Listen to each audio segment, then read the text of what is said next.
Wow, this is going well so far. Hooray for me.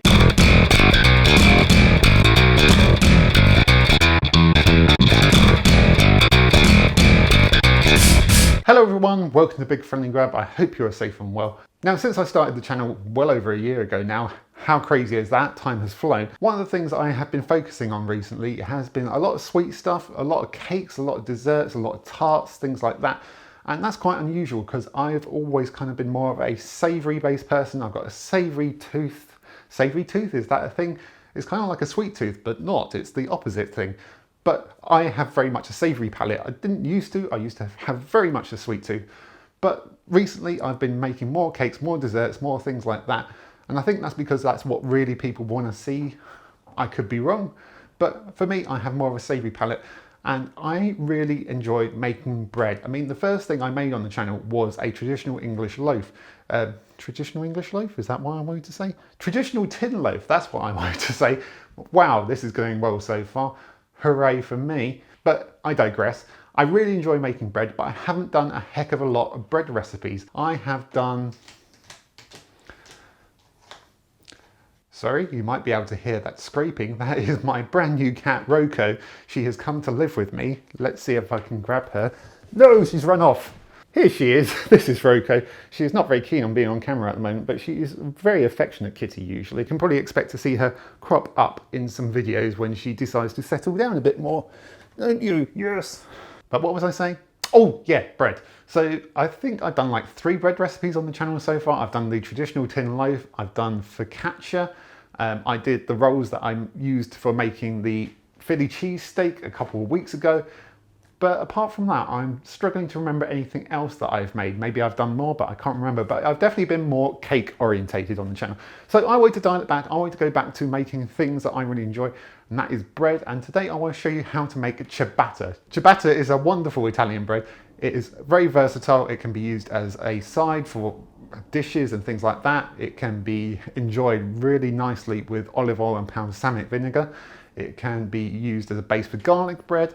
It's so versatile, it can be used in sandwiches. Really, it's a wonderful bread. I love making it, but I think sometimes it gets a bit of a reputation of being complicated, but it's really not that complicated. The ingredients itself are really nothing beyond than what you would use in a basic bread. It's kind of just the method that you need to get familiar with. And that's really not that hard either. It just requires a bit of patience, like all bread. So I'm really keen to show you how to make this today because I love making it, and hopefully if I manage to show you how to do it successfully, you'll enjoy making it as well. So let's get started with making some ciabatta. Right, to make our ciabatta dough, I'm going to be using a stand mixer because that's the easiest thing to do because it can be quite a wet dough, so it's easier using a stand mixer. You could use your hand, but be prepared to get quite messy because it is a sticky dough.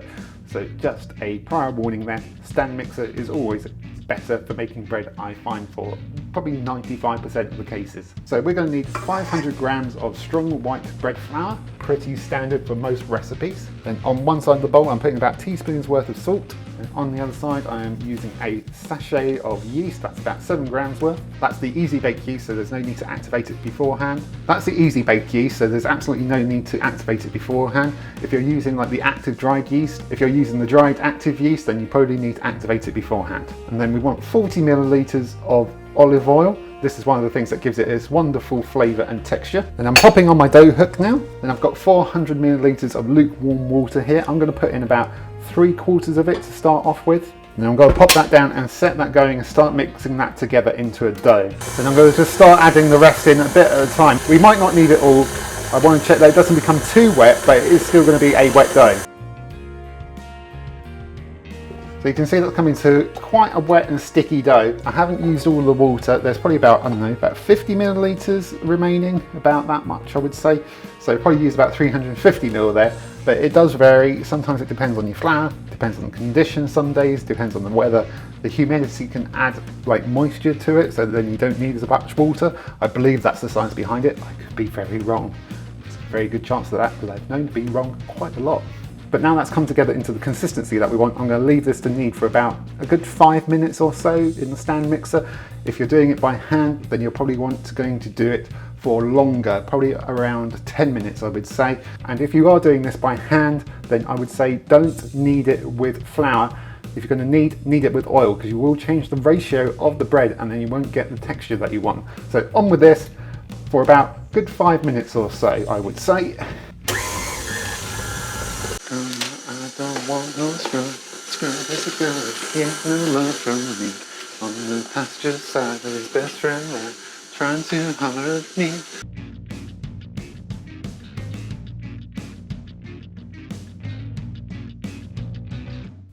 Right, it has been about 5 or 6 minutes, I would say, and the dough has come together quite nicely. It's a lot smoother, but it's still quite sticky, and you can see it's quite stretchy as well, which is good. This is what we want. This feels about right. It's not too sticky, but it's also not really smooth. That is about right, I would say. So I'm going to get this out of this bowl, and we're going to need to leave it to prove, but I'm not leaving it to prove in the bowl because we're going to use something else. So I like to prove my ciabatta in one of these. It's just a plastic container. It's probably about 2 litres, I think, roughly about that. You want one of these about 2 to 3 litres. This is what I like to use because it really helps me keep the shape I want for my ciabatta. So it's going to be able to help me give it that traditional like long shape that we want for a ciabatta. So I'm going to oil this pretty well. I'm going to throw in some olive oil into the bottom here and just get in with my hands and mix it kind of all around the sides. Make sure it's all well oiled.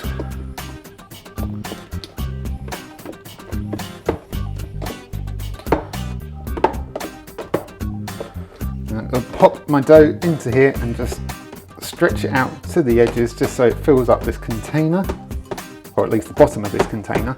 I believe I use this method for the focaccia as well, and the thing I like about this method is that it helps you keep the shape that you want while not knocking out too much air, because ciabatta generally has lots of nice air pockets in it. Gives it that really nice texture that we want. So that's what I'm hoping will happen with this. I've had good success with it before, but sod's law is that I'll do it on video and it won't work.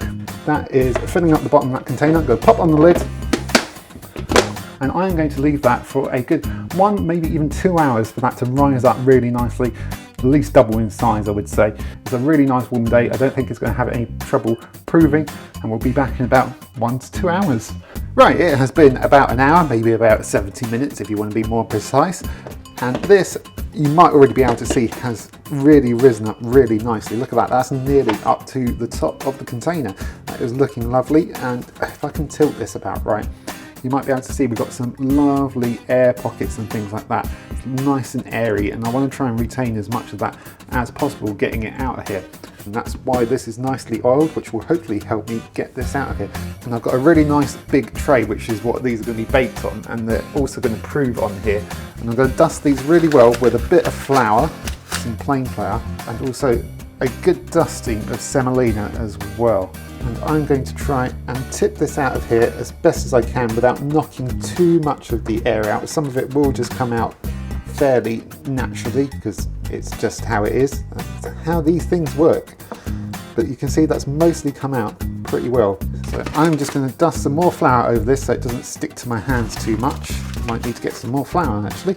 Move this over towards more into the centre so I can divide these into 2, because we should get 2 loaves out of this. Semolina over there just to help me get through this. And I'm going to cut down the middle of this as evenly as I possibly can. You can use a knife, but I have one of these dough scrapers, which is very useful for cutting through these loaves. Right, those are now in 2. I'm going to dust over some more flour so I can just help shape these a bit more. They're in pretty good shape anyway. I've managed to retain a good amount of air, but I just want to try and shape these a bit more. Try and separate them out. I don't want them so close to each other because they will end up proving and sticking together, which I do not want. Let's move you over this way a bit. So you might be familiar with the ciabatta shape. It's quite long, rounded edges, so that's what I'm trying to get here. Do I like making this bread? Ciabatta, believe it. Hey, had to get a pun in there. I haven't done any puns for a while, I feel like. Love me a pun. Right, those are 2 pretty good looking ciabatta shapes, so I'm going to dust these with some more flour because I want to cover these up, but I don't want the tea towel to stick to it, so I'm going to get some flour over here. Then using a clean tea towel, I'm just going to cover these up and leave those to prove again, probably for about 45 minutes, maybe an hour, just until, again, hopefully they're doubled in size. Hopefully they won't stick together, hopefully. and then we can come back and get these into the oven. So we'll be back in another 45 minutes or so. Right, it's been about 45 minutes, so you can probably see under here, these have already risen up. Look at those, whoa, they have risen up absolutely massively, more than I expected, to be honest. But that's fine, because what I want to do now, because you see these have come out a bit rather than up, which is fine, because I'm going to shape these a bit more, and you can see in my hand I've got the Semolina again. So I'm going to go over these with some of the Semolina. Gives it a nice texture and helps with the shaping here. And just what I'm going to do is, before these go into the oven, I'm just going to get into these and kind of just help their shape again. I'm going to tuck these under, kind of give them that longer shape rather than that big wide shape. Apparently ciabatta means slipper, and perhaps that's because these are kind of the shape of a slipper. Right, with these helped back into shape, I am going to put these into the oven at 200 degrees C for about 20 to 25 minutes. They don't need too long because they are not like a big loaf. They're quite long and flat, so they should bake quite quickly, and that's not the way that it needs to go in. It needs to go in that way. Well done, Matt. So once you manage to fumble these into the oven, give them about 20 to 25 minutes and we'll be back then. Right, it has been about 20 minutes and we should have two very nicely baked ciabatta. Oh yes, we do. Look at those. Those look absolutely splendid. You shush. Yeah, those have come out really nicely. These look great. They look really nice. They smell fantastic. I just love the smell of baked bread. It's amazing. They look really good. So I just need to leave them to cool down for a bit now because they are fantastic. They will taste wonderful straight out the oven, but they are very hot at the moment. So I am going to leave these to cool down a little bit, and then I can cut into one. We can see how the texture is. Hopefully it's come out well, and I will give some a go. I'm going to probably try it with some nice balsamic vinegar and olive oil. Right, my ciabatta has had about half an hour to cool down, so there's not much left to do except to cut into this, see how it's turned out, and give it a taste. So let's do that right now. I'm going to cut into this. I'm going to cut a few slices off because I want a few slices. I want to try a few slices with some nice balsamic vinegar and olive oil. I just want to see what the texture's like. Oh yeah, I think we've got some nice texture in there. Some nice even distribution of holes. Not as big a holes as like in some places, but still a really nice consistent texture. Look at that, doesn't that look nice? Really nice, really soft, lovely ciabatta. So I've got a good few slices off of there. That's enough for me to try for sure. It's lunchtime, haven't had any lunch, so this will go nicely with my lunch. There we go, some lovely homemade ciabatta. I've got to move very carefully because this bowl of oil is very precariously balanced and I don't want it to slide off the plate and onto my carpet. But there we go, two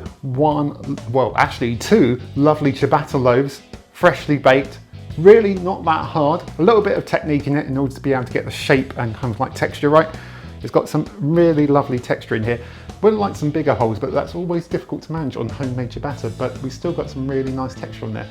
Maybe you can see it, maybe it's out of focus, who knows? But either way, we've got some lovely ciabatta here. It smells fantastic.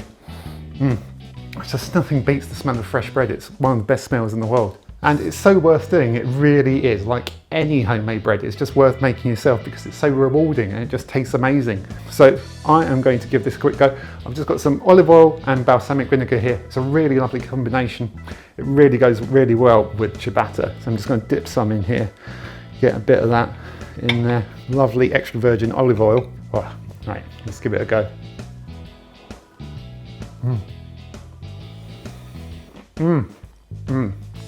Oh, that's so good. Such a lovely, delicate bread. It really is. It's so nice. It's one of my favourite breads. I love making it as well. I find it really therapeutic to make. I don't know what it is. I'm just got to stand here eating this. Sorry, it's just you watching me eat bread now. I'm sure some people pay good money for that. Oh, it's just such a nice bread. If you've never made ciabatta before and you want to give it a go, give it a go. It's really not that hard. It's just a little bit of patience like any bread, to be honest. It's so nice. And it's so versatile as well. Not only is it just great like this with some olive oil and some balsamic vinegar, you can have it with like, charcuterie, you can have it with like, various meats and things like that, cheeses, like mozzarella, brilliant with mozzarella. You can turn it into sandwiches. Sometimes it's really nice just to like slice it in half and like turn them into like pizzas almost, put some like toppings and things like that on them, then put them under the grill and have them like that. They're so good, so versatile. One of the best breads like in the world, in my opinion. So that's it from me today. I hope you enjoyed the video. I hope you found it useful. I'm going to go off and finish this because it is delicious. And I really hope you enjoyed the video. If you want to see more breads and things like that, do let me know because I love making them. And I really would like to do more of them. But I want to see whether you guys want to see more breads or you want to see more cakes or whatever you want to see. Just let me know. It would be really, really good to know what you would like me to do. But that's it from me. I'm going to go finish this off.